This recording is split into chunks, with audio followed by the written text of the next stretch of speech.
நான் கஷ்டப்பட்டேன், என் புள்ள கஷ்டப்படக்கூடாதுன்னு நினைச்சிடாதீங்க. கஷ்டப்பட்டாதான் வாழ்க்கையில முன்னுக்கு வர முடியும். அதனால நீங்க பட்ட கஷ்டத்தை தயவு செஞ்சு குழந்தைங்களுக்கு சொல்லிக் கொடுங்க. அவன் கஷ்டமே படக்கூடாதுன்னு சொல்லி ஐபோன் வாங்கி கொடுக்கறது, அவன் கஷ்டமே படக்கூடாதுன்னு சொல்லி அவனுக்கு தேவையானதெல்லாம் வாங்கி கொடுத்து கெடுத்துறாதீங்க. சார்கிட்ட போய் அசிஸ்டன்ட் டைரக்டர் சேரும்போது சொல்லுவாங்க, படிப்பு வரலையா சினிமாவில் போய் சேர்ந்துருப்பாங்க. அப்படி கிடையாது. எந்த தொழிலுக்கு போறதா இருந்தாலும் கல்வி அறிவு வேணும். கல்வி அறிவுங்கிறது வெறும் வேலைக்கு போறதுக்கு மட்டும். என்ன மாமா சௌக்கியமா? அடிக்கடி பொன்னியின் செல்வன் பற்றி பேசுறதுனால நான் ஒரு விஷயம் ஞாபகம் வந்துச்சு. நான் கேட்டுட்டு இருந்தேன், ஏன் ராஜராஜ சோழன் பெரிய அரசன் அப்படின்னு கேட்டுட்டே இருந்தேன். ஏன்னா ராஜேந்திர சோழன் அதை விட இப்போ நிறைய விஷயத்தை சாதிச்சிருக்காரு. அப்படிங்கிறப்ப ஏன் என்ன ராஜராஜ சோழனே கொண்டாடிட்டு இருக்கீங்கன்னு கேட்டால், ராஜராஜ சோழன் தான் மட்டும் பெரிய அரசன் இல்லை, அவனுக்கு அப்புறம் இன்னொரு அரசனையும் உருவாக்கி விட்டுட்டு போனார். அதனால தான் ராஜராஜ சோழன் பெரிய ஆளுன்னு சொன்னாங்க.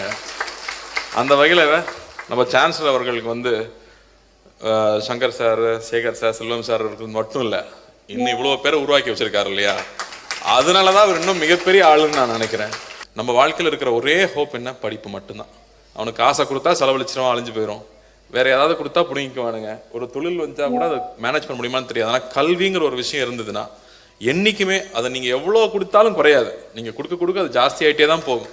அப்படிப்பட்ட கல்வி மட்டும் அவங்களுக்கு போய் சேர்ந்துருச்சுன்னா போதும். அது மட்டும்தான் அவனுக்கு இருக்கிற ஒரே நம்பிக்கை. எங்கள் அப்பா சின்ன கிராமத்துலேருந்து வந்தவர். அந்த ஊர்லேயே முதல்ல படித்தது எங்கள் அப்பா தான். 12வது படித்து முடிச்சதே எங்கள் அப்பா தான். அவர் கஷ்டப்பட்டு மெட்ராஸுக்கு படித்தார். மெட்ராஸுக்கு படித்து அது உணர்ந்ததுனால அவர் படிப்புக்கு உதவி பண்ணணும்னு நினச்சார். அது அப்படியே அண்ணாவுக்கும் அதே ஃபீலிங் இருந்ததுனால அகரம்னு ஒன்று உருவாச்சு. ஸோ கஷ்டம் தெரிஞ்சு வந்தது எங்களாருக்குமே பயனடைஞ்சதுன்னு நினைக்கிறேன். ஸோ இங்கே நான் முக்கியமாக உங்களுக்கு சொல்லணும்னு நினைக்கிறது, நான் கஷ்டப்பட்டேன், என் புள்ள கஷ்டப்படக்கூடாதுன்னு நினைச்சிடாதீங்க. கஷ்டப்பட்டாதான் வாழ்க்கையில முன்னுக்கு வர முடியும். அதனால நீங்க பட்ட கஷ்டத்தை தயவு செஞ்சு குழந்தைங்களுக்கு சொல்லிக் கொடுங்க. அவன் கஷ்டமே படக்கூடாதுன்னு சொல்லி ஐபோன் வாங்கி கொடுக்கறது, அவன் கஷ்டமே படக்கூடாதுன்னு சொல்லி அவனுக்கு தேவையானதெல்லாம் வாங்கி கொடுத்து கெடுத்துறாதீங்க.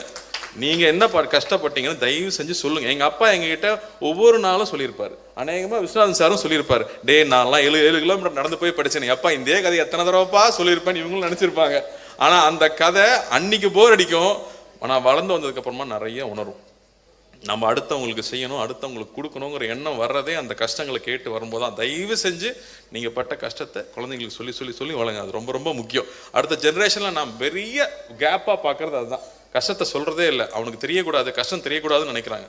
கஷ்டம் தெரியணும். கஷ்டம் தெரிஞ்சாதான் அவன் கஷ்டத்தை உணர போகிறதில்ல. அட்லீஸ்ட் புரிஞ்சுக்கவாது தெரியணுங்கிறது அவசியமாக நான் பார்க்குறேன். ஃபர்ஸ்ட் மணி சார்கிட்ட போய் அசிஸ்டன்ட் டைரக்டர் சேரும்போது சொல்லுவாங்க, படிப்பு வரலையா சினிமாவில் போய் சேர்ந்துருப்பாங்க. அப்படி கிடையாது. எந்த தொழிலுக்கு போறதா இருந்தாலும் கல்வி அறிவு வேணும். கல்வி அறிவுங்கிறது வெறும் வேலைக்கு போறதுக்கு மட்டும் இல்லை, உங்க வாழ்க்கையை எப்படி நடத்தணும், உங்க வாழ்க்கையில சந்திக்கிற சவால்களை எப்படி சந்திக்கணுங்கிற எல்லாத்துக்குமே கல்வி தான் சொல்லிக் கொடுக்கும்.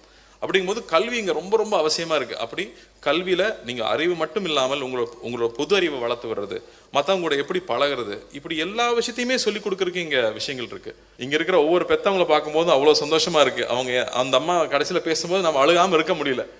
நான் ஒரு நாளைக்கு 200 300 கிடைச்சா போதும் நினைக்கிற இடத்துல நான் மச்சி வீடு கட்டிட்டேன்னு சொன்னா அதை விட வேற என்ன சந்தோஷம் வேணும் இல்லையா? அந்த புள்ள அவங்க சாதிச்சு அவங்க குடும்பத்தை மட்டும் பார்த்துக்காம அடுத்தவங்களையும் பார்த்துக்கணும்னு நினைக்கிறாங்கல்ல, அதுதான் இங்க ரொம்ப ரொம்ப அழகான விஷயமா பார்க்குறேன்.